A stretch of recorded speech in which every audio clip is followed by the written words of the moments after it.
Halo Sobat ATR BPN, bagaimana kabarnya? Semoga kabarnya sehat dan tetap semangat.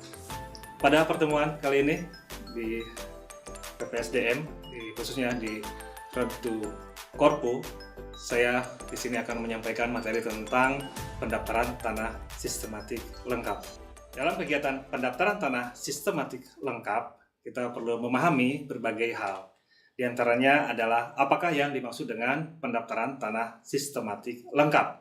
Pengertian tentang pendaftaran tanah sistematik lengkap sesuai dengan pasal 1 ayat 2 Peraturan Menteri ATR BPN nomor 6 tahun 2018 adalah proses pendaftaran tanah untuk pertama kali yang dilakukan secara serentak dan meliputi semua objek pendaftaran yang belum didaftarkan di dalam suatu wilayah desa atau kelurahan, atau nama lainnya yang setingkat dengan itu, yang meliputi pengumpulan dan penetapan kebenaran data fisik dan data yuridis mengenai satu atau beberapa objek pendaftaran tanah untuk keperluan pendaftarannya. Mengenai manfaat dari kegiatan pendaftaran tanah sistematik lengkap adalah yang pertama, percepatan pemberian kepastian hukum dan perlindungan hukum hak atas tanah masyarakat secara pasti, sederhana, cepat, lancar, aman, adil, merata, terbuka, serta akuntabel. Yang kedua adalah meningkatkan kesejahteraan dan kemakmuran masyarakat dan ekonomi negara. Yang ketiga adalah mengurangi dan mencegah sengketa dan konflik pertanahan. Kegiatan pendaftaran tanah sistematik lengkap merupakan program yang sangat baik dan sukses dalam memudahkan akses seluruh lapisan masyarakat kepada administrasi pertanahan, khususnya untuk penerbitan sertifikat. Kemudian program ini merupakan program yang sangat diapresiasi oleh seluruh stakeholder Kementerian ATR BPN. Dan program ini selayaknya adalah program yang berkesinambungan sampai seluruh bidang di Negara Kesatuan Republik Indonesia dapat terdaftar. Dan kegiatan PTSL ini pun seharusnya tidak menimbulkan masalah di kemudian hari, tetapi bersumbangsih menyelesaikan permasalahan yang dihadapi Kementerian ATR BPN. Untuk kegiatan ini perlu adanya integritas, perlu adanya komitmen, perlu adanya komunikasi, koordinasi, dan kolaborasi di antara internal di Kementerian ATR BPN maupun dengan instansi di luar ATR BPN yang perlu bersinergi. Kegiatan pendaftaran tanah sistematik lengkap memerlukan sebuah ketentuan atau sebuah aturan. Untuk ketentuan atau aturan yang berlaku pada saat ini, khususnya di tahun 2022 adalah Petunjuk Teknis Pendaftaran Tanah Sistematik Lengkap nomor 1 garis miring Juknis garis datar 100 titik HK.02.01 garis miring 1 Romawi garis miring 2002. Terdapat 13 tahapan dalam mekanisme kegiatan pendaftaran tanah sistematik lengkap. Tahapan-tahapan ini bisa kita lihat di slide berikut ini. Yang pertama adalah perencanaan. Kedua, penetapan lokasi. Ketiga, persiapan. 4. Pembentukan dan penetapan panitia adjudikasi PTSL dan satuan tugas. 5. Penyuluhan. 6. Pengumpulan data fisik dan pengumpulan data yuridis. 7. Penelitian data yuridis untuk pembuktian hak. 8. Pengumuman data fisik dan data yuridis serta pengesahannya. 9. Penegasan konversi, pengakuan hak, dan pemberian hak. 10. Pembukuan hak. 11. Penerbitan sertifikat. 12. Pendokumentasian dan penyerahan hasil kegiatan. Dan 13 adalah pelaporan. Pada masing-masing tahapan itu nanti ada proses-proses yang lebih detail yang mungkin akan disampaikan pada materi-materi berikutnya. Mengenai kegiatan ini, kita juga perlu memahami ada struktur anggaran untuk kegiatan ini. Untuk struktur anggaran PTSL terbagi menjadi 2 kategori berdasarkan keluaran atau output. yaitu output peta bidang tanah dan output sertifikat hak atas tanah. Untuk output peta bidang tanah terdiri dari 4 kategori pelaksana kegiatan, yaitu ASN untuk swakelola, kemudian pihak ketiga, yang ketiga adalah ASN dengan partisipasi masyarakat, yang keempat pihak ketiga dengan partisipasi masyarakat. Kemudian untuk yang output sertifikat hak atas tanah terdiri dari 2 kategori pelaksana kegiatan, yaitu ASN untuk swakelola dan yang kedua ASN dengan partisipasi masyarakat. Di sini ada tabel struktur anggaran PTSL. Di sini ada yang sudah di checklist dan juga ada yang dengan penyesuaian. Terdapat hal-hal penting yang perlu diperhatikan dalam kegiatan pendaftaran tanah sistematik lengkap. Sesuai dengan mekanisme dan tahapan-tahapan yang sudah disampaikan di materi sebelumnya, kita fokus kepada beberapa hal yang perlu kita perhatikan. Di antaranya adalah tentang perencanaan. Kita perlu menyiapkan perencanaan dengan baik. Dalam perencanaan ini, kita juga perlu menyiapkan sumber dayanya seperti apa. Dan yang lebih penting lagi adalah tentang penetapan lokasi. Jadi tidak semua lokasi bisa ditetapkan di dalam 1 tahun anggaran. Nah, untuk penetapan lokasi ini, kita dapat melihat beberapa ketentuan atau beberapa indikator atau beberapa hal yang perlu kita perhatikan di sini. Dalam penetapan lokasi PTSL, kita perlu memprioritaskan kepada desa atau kelurahan tertentu. Di antaranya adalah, yang pertama, desa atau kelurahan yang persentase jumlah bidang tanah terdaftarnya masih relatif rendah untuk menghasilkan desa atau kelurahan lengkap. Kemudian yang kedua adalah penetapan lokasi tahun sebelumnya yang belum mencapai desa atau kelurahan lengkap. Untuk lokasi yang belum pernah ditetapkan sebagai lokasi PTSL, maka yang pertama wajib menjadi desa atau kelurahan lengkap. Kemudian bersandingan dengan lokasi yang pernah ditetapkan sebagai lokasi PTSL. Kemudian dialokasikan target peta bidang tanah dengan estimasi bidang tanah dikurangi bidang tanah terdaftar. Target sertifikat hak atas tanah sama dengan target peta bidang tanah dan target keempat sesuai dengan ketersediaan anggaran. Untuk lokasi yang pernah ditetapkan sebagai lokasi PTSL, maka ada hal yang perlu diperhatikan. Yang pertama adalah terdapat target peta bidang tanah. Dengan lokasi desa atau kelurahan belum mempunyai nilai desa lengkap atau NDL kurang dari 80%. Kemudian wajib menjadi desa atau kelurahan lengkap. Dan dialokasikan target peta bidang tanah dengan estimasi bidang tanah dikurangi bidang tanah terdaftar, target sertifikat hak atas tanah sama dengan target peta bidang tanah atau target peta bidang tanah ditambah backlog, dan target keempat sesuai dengan ketersediaan anggaran. Kemudian jika tidak ada target peta bidang tanah, maka dialokasikan target sertifikat hak atas tanah atau backlog dan target keempat sesuai dengan ketersediaan anggaran. Di dalam penetapan lokasi ini dapat kita lihat pada slide atau gambar berikut ini.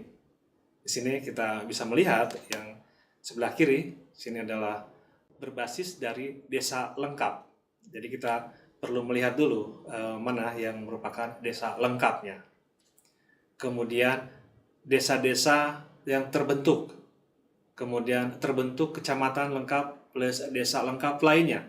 Sehingga nanti terbentuk kota atau kabupaten lengkap. Untuk lebih mudahnya, merapat, mendekat, dan menyeluruh.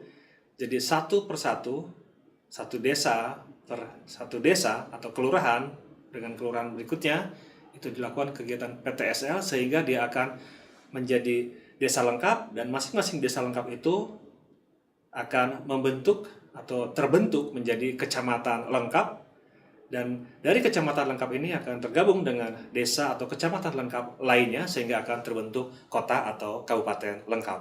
Hal berikutnya yang perlu diperhatikan adalah tentang bagaimana seorang kepala kantor dapat melakukan beberapa penyiapan atau beberapa hal yang perlu disiapkan oleh seorang kepala kantor dan juga timnya di dalam pelaksanaan kegiatan pendaftaran tanah sistematik lengkap.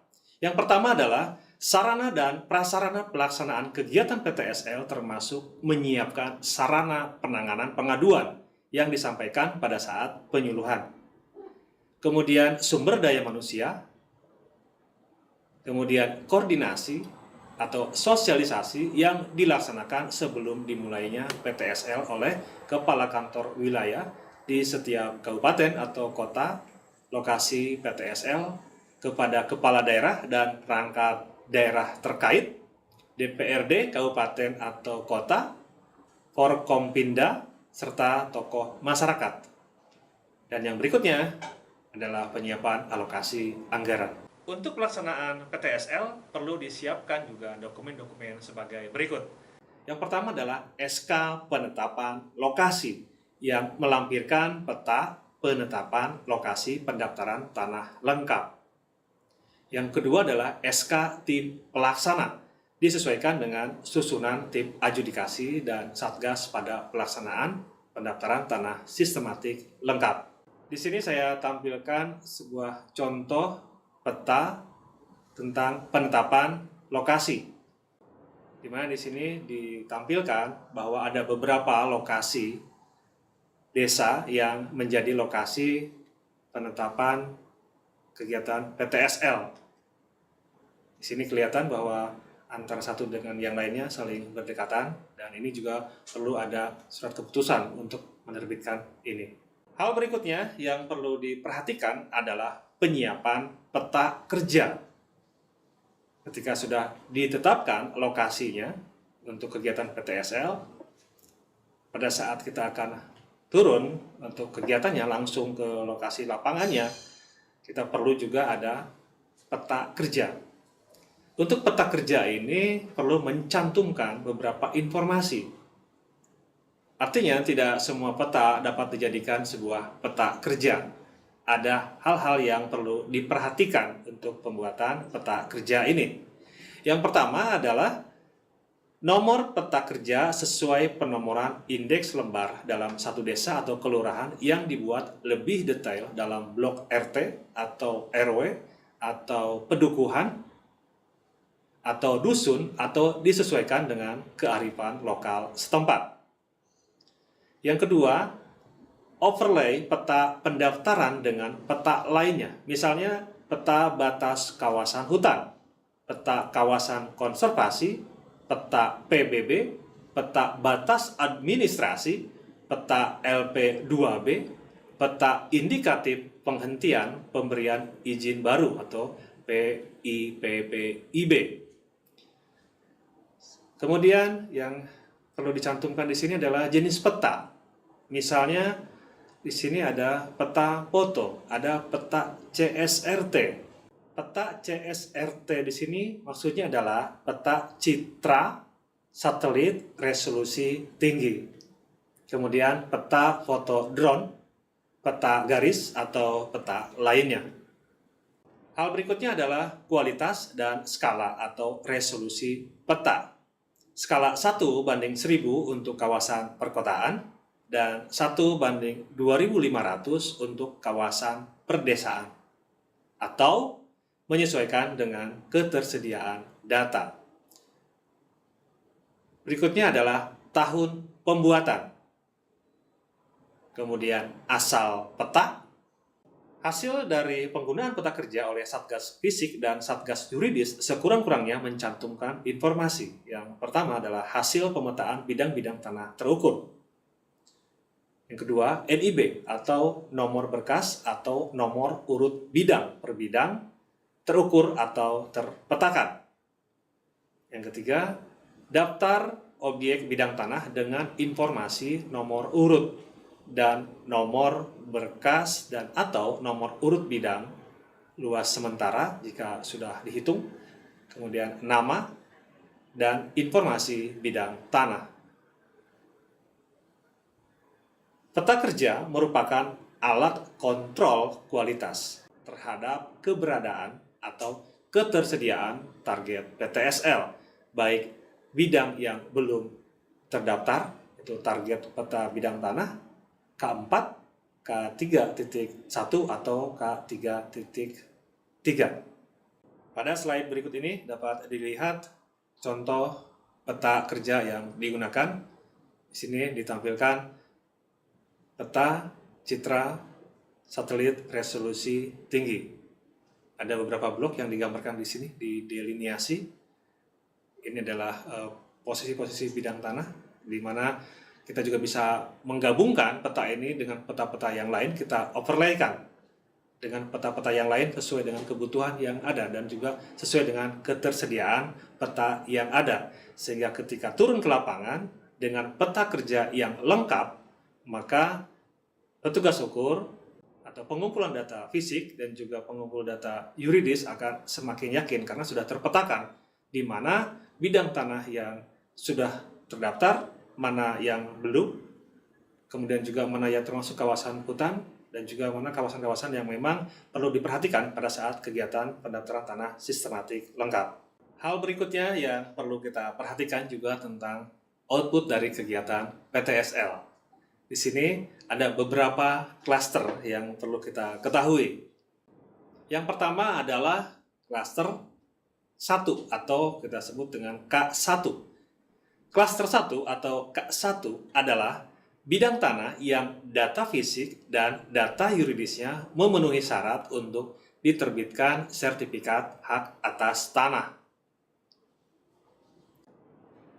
Kemudian klaster 2 atau K2. Klaster 2 adalah bidang tanah yang data fisik dan data yuridisnya memenuhi syarat untuk diterbitkan sertifikat hak atas tanah, namun terdapat perkara di pengadilan dan atau sengketa. Selanjutnya adalah klaster 3 atau K3. Untuk K3 terbagi menjadi beberapa klaster.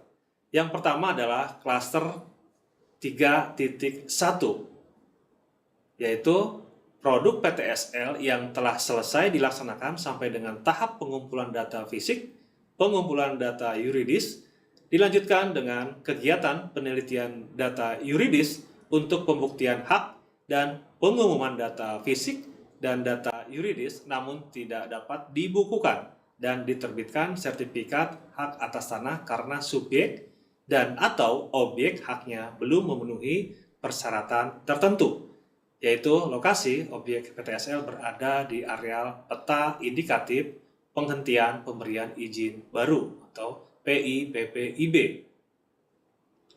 Kemudian ada klaster 3.2. Klaster 3.2 adalah produk PTSL yang telah selesai dilaksanakan sampai dengan tahap pengumpulan data fisik dan pengumpulan data yuridis, dilanjutkan dengan kegiatan penelitian data yuridis untuk pembuktian hak dan pengumuman data fisik dan data yuridis, namun tidak dapat dibukukan dan diterbitkan sertifikat hak atas tanah karena tanahnya merupakan objek P3MB, PRK5, ABMAT, tanah ulayat, rumah negara Gogolan 3 yang belum lunas sewa beli, objek nasionalisasi, atau subjek merupakan warga negara asing, BUMN atau BUMD atau BHMN, badan hukum swasta, konsolidasi tanah yang tidak dapat diterbitkan sertifikat sesuai dengan ketentuan. Selanjutnya adalah klaster 3.3. Klaster 3.3 adalah produk PTSL yang dilaksanakan sampai dengan tahap pengumpulan data fisik karena tidak tersedia anggaran sertifikat hak atas tanah di tahun anggaran berjalan. Kemudian klaster 3.4. Klaster 3.4 adalah produk PTSL yang dilaksanakan sampai dengan tahap pengumpulan data fisik dan pengumpulan data yuridis telah dilakukan pemberkasan tanpa dilanjutkan penelitian data yuridis untuk pembuktian hak atau pemeriksaan tanah dikarenakan ketersediaan anggaran hanya untuk Puldasik dan Puldadis atau Puldatan. Kemudian subjek tidak bersedia bidang tanahnya disertifikatkan. Selanjutnya adalah klaster 4 atau K4. Yang dimaksud dengan K4 adalah bidang tanah yang objek dan subjeknya sudah terdaftar dan sudah bersertifikat hak atas tanah yang belum dipetakan atau berasal dari data Geo KKP KW4, KW5, KW6, serta buku tanah yang belum dientrikan ke dalam sistem KKP. Untuk kegiatan pengukuran atau pengumpulan data fisik, kegiatan dapat juga dibantu oleh pihak ketiga. Namun untuk hasil atau output dari kegiatan yang dilakukan oleh pihak ketiga juga tetap ada kontrol kualitasnya, di mana wakil ketua bidang fisik menentukan sebaran bidang tanah yang akan dikontrol kualitasnya, dicek tentang hasil dari pengukurannya.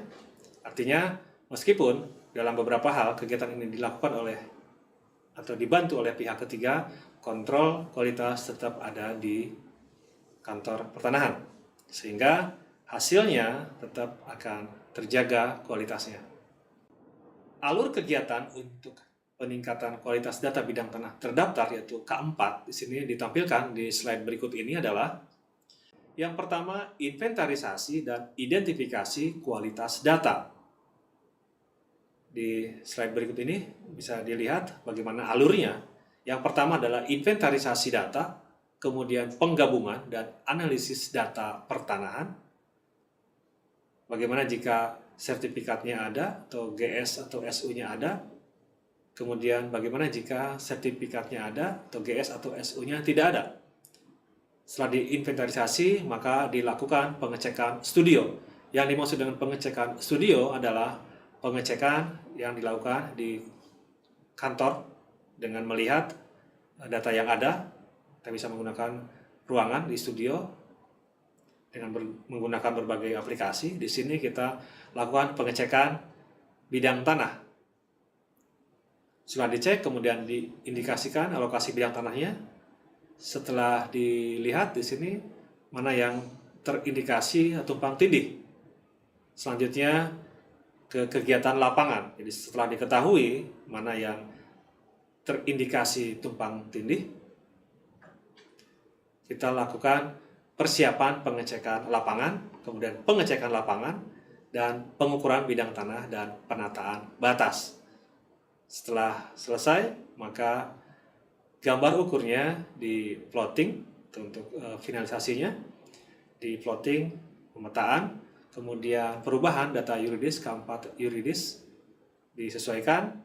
Selanjutnya adalah kontrol kualitas, validasi bidang tanah, dan berita acara pengumpulan data fisik K4. Yang tadi disampaikan adalah beberapa hal yang perlu diperhatikan pada saat kita melaksanakan kegiatan pendaftaran tanah sistematik lengkap. Di sini juga kita melihat ada hal-hal yang perlu menjadi pertimbangan, yaitu tentang permasalahan-permasalahan yang biasanya terjadi di dalam kegiatan pendaftaran tanah sistematik lengkap. Yang pertama adalah pada saat pengumpulan data yuridis. Pada saat pengumpulan data yuridis perlu diperhatikan bagaimana data-data yang dikumpulkan oleh masyarakat. Termasuk masyarakatnya juga perlu memperhatikan berkas apa yang dimiliki untuk menguatkan bahwa dialah yang menjadi subjek pemegang hak atas tanah di bidang tersebut. Kemudian juga bagaimana keterlibatan atau keterkaitan desa atau aparat desa atau perangkat desa ataupun kelurahan di sini, sehingga data yang ada di desa pun dapat mendukung bagi kelancaran pelaksanaan kegiatan PTSL, termasuk sumber daya yang ada di kantor desa atau kelurahan. Kemudian bagaimana tentang berkas-berkas PTSL, Kemudian berkas-berkas tersebut juga perlu di filing atau dilengkapi atau di binder atau mungkin diadministrasikan dengan baik sehingga tidak keliru di situ. Hal yang tadi yang saya sampaikan yaitu tentang permasalahan pengumpulan data yuridis. Jadi pada intinya pada saat pengumpulan data yuridis diperlukan data yang lengkap, data yang valid, data yang baik, termasuk subjek haknya juga harus jelas, termasuk dia juga harus cakap hukum sehingga layak untuk memegang atau diberikan sertifikat hak atas tanah. Selanjutnya juga data-data yang ada juga perlu kita kompilasikan, kita cocokkan, kita sesuaikan juga dengan data yang ada di kantor pemerintahan desa. Jadi di sini perlu ada kerjasama, ada koordinasi dengan pemerintahan desa dan juga data yang dimiliki di arsip yang ada sebelumnya, yaitu terkait dengan yang K4. Kemudian di dalam kegiatan pengumpulan data fisik, di sini juga terdapat beberapa hambatan yang biasa terjadi dan ini perlu juga diantisipasi, yaitu tentang bagaimana penetapan batas. Jadi diperlukan juga pemasangan tanda batas yang jelas atau yang perlu disepakati dengan baik.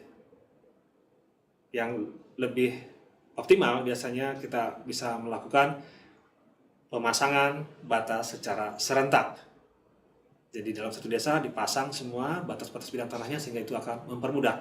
Karena di dalam kegiatan pengumpulan data fisik kadang-kadang itu terhambat karena tidak adanya batas bidang tanah yang terpasang atau tidak jelas pemasangannya, tidak sesuai dengan ketentuan, dan juga tidak ada kesepakatan di antara pemilik batas yang bersebelahan. Kemudian mengenai pengukuran, bagaimana metode pengukurannya, alat yang dipergunakan, itu juga penting di dalam kegiatan pengumpulan data fisik. Termasuk peta kerjanya juga harus jelas, supaya mempermudah untuk identifikasi bidang tanah di lapangan. Hal berikutnya yang sering juga menjadi kendala dan perlu diperhatikan adalah tentang pembayaran pajak. Jadi sebaiknya di dalam penyuluhan atau di dalam penyampaian kegiatan PTSL disampaikan dengan tegas atau jelas tentang pembayaran pajak ini. Apa yang menjadi hak dan kewajiban dari masyarakat termasuk pembayaran pajaknya. Dengan mengetahui berapa pajak yang harus dibayarkan, apa saja yang perlu dibayarkan, maka tidak akan menghambat kegiatan ini atau menjadi penerbitan sertifikat yang tercatat di dalamnya adalah terhutang karena memang belum dibayarkan pajaknya. Dengan adanya kesiapan kita di dalam melaksanakan kegiatan pendaftaran tanah sistematik lengkap ini dengan baik, maka kegiatan ini dapat berjalan dengan lancar, berjalan dengan baik, dan akan sesuai dengan tujuan kegiatan pendaftaran tanah sistematik lengkap. Semoga materi ini bermanfaat dan terima kasih atas perhatiannya. Jangan lupa follow, like, dan komen di akun media sosial PPSDM Kementerian ATR BPN. Salam sehat untuk kita semua. PPSDM Road to Korpu. PPSDM mencetak ASN muda unggul.